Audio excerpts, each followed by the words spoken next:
خاموشی سے اس نے کچن میں جا کر اس کے لیے پاستا نکالا اور میز پر رکھتے ہوئے نرمی سے بولا، سبی، تمہیں نہیں لگتا کہ تمہیں آرام کی واقعی ضرورت ہے؟ سبرین نے پلیٹ کی طرف دیکھا۔ اسے یاد ہی نہیں تھا کہ اس نے آخری بار کب سکون سے کھانا کھایا تھا۔ ولید ہمیشہ اس کا خیال رکھتا تھا، ہمیشہ اس کی ضرورتوں کو اس سے پہلے سمجھ لیتا تھا، مگر وہ ہمیشہ اسے وہ محبت نہیں دے سکی جس کا وہ مستحق تھا۔ ولید نے اسے غور سے دیکھا، پھر ہلکے سے مسکراتے ہوئے کہا، مجھے لگتا ہے کہ تم نے شہریز کی مشکل میں پڑنے کے بعد سے ٹھیک سے کھانا نہیں کھایا۔ سبرین نے سر جھکا کر کہا، تم ٹھیک کہتے ہو، مجھے واقعی بھوک لگی ہے، اگر تم نہ کہتے تو مجھے پتہ بھی نہ چلتا۔ اس نے پاستا کی پلیٹ کو دیکھا اور اچانک اسے محسوس ہوا جیسے کچھ اس کے گلے میں پھنس گیا ہو۔ ہر بار جب وہ بے بس محسوس کرتی، شہزام، وہ آدمی جس نے اسے محبت کا وعدہ کیا تھا، اسے تکلیف دیتا رہتا، مگر ولید وہ واحد شخص تھا جس نے ہمیشہ اسے اپنائیت دی۔ وہ ایک محفوظ پناہ گاہ تھا، ایک بندرگاہ جہاں وہ طوفانوں سے بچ کر رک سکتی تھی۔ وہ جلدی جلدی کھانے لگی، شاید اس لیے کہ اسے واقعی بھوک لگی تھی، یا شاید اس لیے کہ وہ اپنے اندر کے درد سے توجہ ہٹانا چاہتی تھی۔ آہستہ کھاؤ، ولید نے نرمی سے کہا اور اس کے لیے ایک گلاس گرم دودھ ڈالا۔ سبری نے شکر گزاری سے اس کی طرف دیکھا۔ وہ ہمیشہ ایسا ہی تھا، خاموشی سے اس کا خیال رکھنے والا، بغیر کسی شکایت کے، بغیر کسی توقع کے۔ مجھے پتا ہے کہ شہریز تمہارے لیے بہت اہم ہے، وہ وفادار ہے، ولید نے کہا جیسے اسے تسلی دے رہا ہو۔ سبری نے اس کی آنکھوں میں دیکھنے کی ہمت نہیں کی۔ وہ جانتی تھی کہ ولید اسے سمجھتا ہے، شاید اس سے بھی زیادہ جتنا وہ خود کو سمجھتی تھی، مگر وہ ہمیشہ اس کی محبت کا جواب محبت سے نہیں دے سکی۔ یہ احساس اس کے دل میں ایک بوجھ کی طرح بیٹھ گیا، مگر ولید کی پرواہ، اس کی محبت، اس کا خلوص، سب کچھ اس کے لیے بہت قیمتی تھا۔ ہاں بالکل، مجھے اسے بچانا ہوگا۔ اگر وہ لیونا میں رہا تو اس کے لیے ہر گزرتے دن کے ساتھ خطرہ بڑھے گا۔ شہزام اور باقی لوگ یقیناً اس پر تشدد کریں گے، وہ شاید آج رات بھی نہ بچ سکے۔ سبرین نے کانٹے کو مضبوطی سے پکڑتے ہوئے کہا، میں تمہاری مدد کروں گا، ولید نے اچانک کہا۔ سبرین حیران رہ گئی، جبکہ ولید نے سر جھکا کر کہا، اصل میں کیمرا میں کام کرتے ہوئے میری کیہان سے کچھ ذاتی تعلقات ہیں۔ وہ ہمیشہ ہماری کمپنی کے بہترین بیچنے والے سپلیمنٹس کے فارمولے چاہتا تھا۔ میں ان کے ساتھ معاہدہ کر کے بٹ خاندان کو شہریز کو بچانے کے لیے کہہ سکتا ہوں۔ نہیں، سبرین نے فوراً سر نفی میں ہلا دیا، اگر تم وہ فارمولے بٹ خاندان کو دو گے تو تمہاری کمپنی کے منافع آدھے ہو جائیں گے۔ اس کے علاوہ بٹ کارپوریشن جیسی بڑی کمپنی تمہاری کمپنی کو زندہ رہنے کا موقع بھی نہیں دے گی۔ ولید نے سبرین کو محبت بھری نظروں سے دیکھا اور نرم لہجے میں کہا، کمپنی کے مقابلے میں میں تمہیں اتنا پریشان نہیں دیکھنا چاہتا۔ سبرین نے مسکرا کر اس کی طرف دیکھا۔ اگرچہ وہ جانتی تھی کہ ولید اس سے محبت کرتا ہے، لیکن اس نے کبھی نہیں سوچا تھا کہ وہ اس کے لیے اپنی کمپنی کے مستقبل کو اتنی بے پرواہی سے قربان کر دے گا۔ ولید، میں اس کے لائق نہیں ہوں، اس نے آہستہ سے کہا۔ وہ بے بس تھی، مگر دل سے سچی تھی۔ کیوں نہیں؟ تم ایک ایسی کمپنی کی ڈائریکٹر ہو جس کا نیٹ ورتھ 100 ارب ڈالر ہے، عظیم لاشاری کی واحد بیٹی ہو اور ہیزل گروپ کی ہیڈ ڈائریکٹر ہو۔ تمہارے پاس اتنی ساری شناخت ہیں، جو مرد تم سے شادی کرنا چاہتے ہیں وہ ایک قطار بنا سکتے ہیں، پھر تم یہ کہہ رہی ہو کہ تم اس کے لائق نہیں ہو۔ ولید مسکرا کر بولا، دوسری طرف مجھے لگتا ہے کہ تم ہی میری سطح سے باہر ہو۔ مذاق مت کرو، گولڈن کارپوریشن کا درجہ پہلے ہی پورے ملک کی ٹاپ 50 میگا کارپوریشنز میں آ چکا ہے۔ میڈیا ہمیشہ تمہیں کور کرتی ہے، تمہاری کہانی تمہاری نوجوان اور ابھرتے ہوئے صدر کے طور پر دکھاتے ہیں۔ بہت ساری امیر خاندانوں کی بیٹیاں تم سے شادی کرنا چاہتی ہیں، لیکن میں کسی ایسی لڑکی سے شادی نہیں کرنا چاہتا جس سے میں محبت نہ کرتا ہوں۔ ولید نے اس کی بات کاٹتے ہوئے کہا، میرے لیے شادی کے معاملے میں کوئی سمجھوتا نہیں ہے۔ سبرین ہونٹ بیچ کر چپ ہو گئی۔ ابھی میں کیہان سے رابطہ کرتا ہوں۔ ولید کھڑا ہو گیا۔ رک جاؤ، سبرین نے اسے روکا اور اپنے ہونٹ کاٹنے لگی۔ میں شہزام سے بات کرنا چاہتی ہوں، اس کے ساتھ پھر سے بات کرنے کا موقع چاہتی ہوں۔ کیا تمہیں لگتا ہے کہ اس سے کچھ فائدہ ہوگا؟ ولید نے اس خیال کو ناپسند کرتے ہوئے کہا۔ اس کی آنکھوں میں افسردگی کی ایک جھلک تھی۔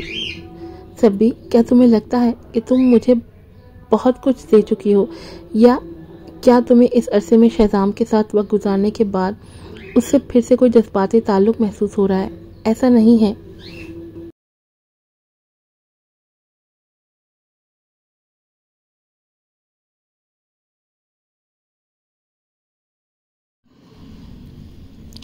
صبرین اسے تکلیف دینے کا نہیں چاہتی تھی۔ اس نے فوراً انکار کرتے ہوئے کہا، ولید، حالات اتنے خراب نہیں ہوئے کہ ہمیں تمہاری کمپنی کو شہریز کو بچانے کے لیے استعمال کرنا پڑے۔ تمہیں اس پر غور کرنا چاہیے۔ میرے اور شہزام کے درمیان مستقبل میں اور بھی تصادم ہوں گے۔ اگر ہم ابھی تمام ہتھیار استعمال کر دیں گے تو پھر لیونا کے خلاف ہم کیسے مقابلہ کریں گے؟ لیکن میرے پاس اپنے طریقے ہیں۔ میں تمہاری نیک نیتی کو قبول کرتی ہوں۔ کم از کم مجھے یہ معلوم ہے کہ تم وہ شخص ہو جو ہمیشہ میری سب سے بہتر طریقے سے دیکھ بھال کرتا ہے۔ صبرین کھڑی ہو گئی۔ اب رات ہو گئی ہے، مجھے جانا چاہیے۔ سبی، ولید نے اچانک اس کے قریب آ کر اس کے دونوں ہاتھ تھام لیے۔ اس کی آواز دکھ سے بھری ہوئی تھی۔ مجھے اس بات کی پرواہ نہیں کہ تم اور شہزام کے درمیان کیسے حالات ہیں۔ میں اس سب کو آنکھیں بند کر کے نظر انداز کر سکتا ہوں۔ اگر میں اس کے بارے میں نہ سوچوں تو مجھے گھٹن محسوس نہیں ہوگی۔ لیکن جب سب کچھ ختم ہو جائے گا، کیا تم وعدہ کرتی ہو کہ مجھ سے شادی کر لو گی؟ ولید، یہ تمہارے ساتھ ناانصافی ہے۔ صبرین متذبذب ہو گئی۔ اسے لگ رہا تھا کہ وہ ولید کے لائق نہیں ہے۔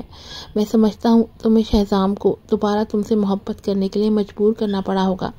تمہیں یقیناً اس کے زیادہ قریب ہونا پڑے گا۔ ولید کی آنکھوں میں درد کی جھلک آئی، لیکن وہ پھر بھی مسکرا رہا تھا۔ اس وقت اس دور میں بہت سی خواتین شادی سے پہلے اتنی پیور نہیں رہتی۔ سب کے کچھ سابق بوائے فرینڈز ہوتے ہیں، منگیتر ہوتے ہیں، اور کچھ نے ایبورشن بھی کروا لیے ہیں۔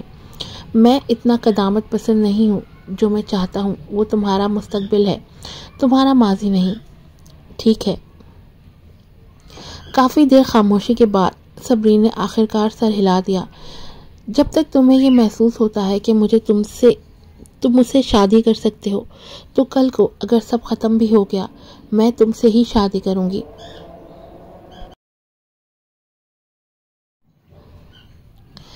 اس زندگی میں اس نے اس آدمی کا بہت حق ادا کرنا تھا جو خاموشی سے ہمیشہ اس کی دیکھ بھال کرتا رہا۔ وہ مزید اسے مایوس نہیں کر سکتی تھی۔ ولید کے گھر سے نکل کر صبرین نے ریحام کا نمبر ڈائل کیا۔ میرے ایک آدمی کو شہزام نے قید کر رکھا ہے۔ میں کل صبح لیونا جانا چاہتی ہوں، لیکن مجھے یہ یقینی بنانا ہوگا کہ میں وہاں سے بخوبی باہر نکل سکوں۔ مجھے محفین کو امانتاً لینا ہے۔ ریحام فوراً سمجھ گیا۔ تم شہزام کو محفین کے ذریعے دھمکانے کا سوچ رہی ہو؟ ہاں، شہزام کو محفین کے بارے میں کچھ نہیں معلوم۔ میرے پاس اور کوئی آپشن نہیں ہے۔ صبرین نے تلخ مسکراہٹ کے ساتھ کہا، تم محفین کی ماں ہو، تم اسے نقصان نہیں پہنچاؤ گی، لیکن شہزام شاید ایسا نہ سمجھے۔ ریحام نے پریشانی کے ساتھ کہا، تم اس طرح شہزام کے ساتھ اپنے تعلقات مکمل طور پر خراب کر لو گی۔ اس کے علاوہ وہ مجھے تمہیں محفین سے ملنے کی اجازت نہیں دے گا، اسی لیے میرے لیے شہریز سے ملاقات کر کے اس کا نام صاف کرنا ضروری ہے۔ صبرین نے اپنی آنکھیں تنگ کرتے ہوئے کہا، صرف اس طرح شہزام مجھے نشانہ بنانا بند کر دے گا۔ کیا تمہیں یقین ہے کہ تم ثبوت حاصل کر سکو گی؟ ریحام نے شکوک کا اظہار کیا۔ میں کر لوں گی۔ کوئی پلان کبھی مکمل طور پر بے عیب نہیں ہوتا۔ رات کے 3 بجے اسے عاصم کا فون آیا۔ مس صبرین، میں کیمبرا پہنچ چکا ہوں۔ صبح محفین کو اٹھا کر لے آنا، اسے پورے دن کھیلنے کے لیے لے جانا۔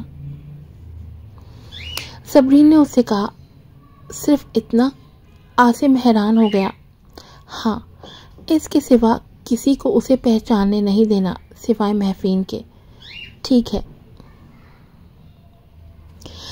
صبح 6:30 بجے جب صبرین لیونا جا رہی تھی، اس نے شہزام کو فون کیا۔ آخرکار تم نے مجھ سے رابطہ کیا۔ شہزام کی سرد اور خشک ہنسی سنائی دی۔ میں نے سوچا تھا کہ تم اپنے شوہر کو بھی نہیں چاہتی۔ مجھے شہریز سے ملنا ہے، میں لیونا میں 40 منٹ میں پہنچ جاؤں گی۔ صبرین نے کہا، کیا تم خواب دیکھ رہی ہو؟ تمہیں یہ حق کس نے دیا ہے کہ مجھ سے کوئی ڈیل کرو؟ شہزام نے تلخ لہجے میں کہا۔ صبرین، میں نے تمہیں کم سمجھا تھا۔ تم نے شاہ خاندان کے پاس جا کر ان کے درمیان دوری ڈالنے کی کوشش کی۔ شہزام کا لہجہ غصے سے بھرا تھا، جیسے اس کا دل اس کے الفاظ کے ساتھ تیز دھار کی طرح ٹوٹ رہا ہو۔ صبرین نے بے تکلف مسکراہٹ کے ساتھ جواب دیا، مجھے تو یہ نہیں لگتا تھا کہ مسٹر شاہ اتنی تیزی سے ایکٹیو ہو جائے گا۔ وہ یہ جانتی تھی کہ اس کا جواب شہزام کو مزید غصے میں مبتلا کر دے گا، مگر وہ اب اس کی فکر نہیں کرتی تھی۔ تو یہ تم تھی؟ شہزام نے پھر سرد لہجے میں کہا، تم نے کسی کو میرا کو اغوا کرنے کے لیے بھیجا اور پھر شاہ خاندان سے زارون کو نمٹنے کے لیے کہا۔ میں نے کبھی ایسی گھناؤنی شفاق عورت نہیں دیکھی۔ اس کی ہر بات جیسے صبرین کے دل پر ایک اور ضرب لگا رہی تھی، لیکن اس نے خود کو سنبھال لیا۔ صبرین ہنس پڑی۔ اس کی ہنسی میں سچائی کا احساس تھا، جیسے وہ اسے اتنی شدت سے رد کر چکی ہو کہ وہ اس کے الزامات کو محض بے وقت سمجھتی ہو۔ کیوں ہنس رہی ہو؟ شہزام کا غصہ اب اس کی ہنسی کو برداشت نہیں کر سکا تھا اور وہ مزید پریشان ہو گیا۔ کیونکہ تمہاری نظر میں ہمیشہ ہی ایسی ہوں شہزام، اور تم کبھی یہ نہیں سمجھ پاؤ گے کہ میں تمہیں کیا کچھ دے چکی ہوں۔ صبرین نے نرمی سے کہا۔ پھر اس نے بہت ہی دھیمے لہجے میں سرگوشی کسے انداز میں کہا، یہاں آ جاؤ، میں تم سے ملنا چاہتی ہوں۔ اس کی آواز بہت نرم تھی، جیسے محبت کرنے والوں کے درمیان سرگوشی ہو رہی ہو۔ شہزام کا دماغ ایک لمحے کے لیے گم ہو گیا۔ جب وہ پہلے ایک دوسرے سے ملتے تھے تو اس نے کبھی اس انداز میں بات نہیں کی تھی۔ اس کے ہونٹ حرکت کرنے لگے۔ جیسے ہی وہ کچھ کہنے والا تھا، ایک نرس تیزی سے آئی اور کہا، شہزام سر، مس میرا جاگ چکی ہیں۔ اس نے فوراً فون کاٹ دیا اور وارڈ کی طرف دوڑ گیا۔ گاڑی میں صبرین نے فون کی اسکرین کو دیکھا جس پر کال منتقل ہو چکی تھی۔ اس کے لبوں پر طنزیہ مسکراہٹ ابھری۔ شہزام واقعی میرا کی فکر کرتا تھا۔ نہ صرف وہ ساری رات اس کے پاس رہا، بلکہ جیسے ہی وہ جاگی اس نے فوراً کال کاٹ دی۔ اس کی آنکھوں اور دل میں بس وہ عورت تھی۔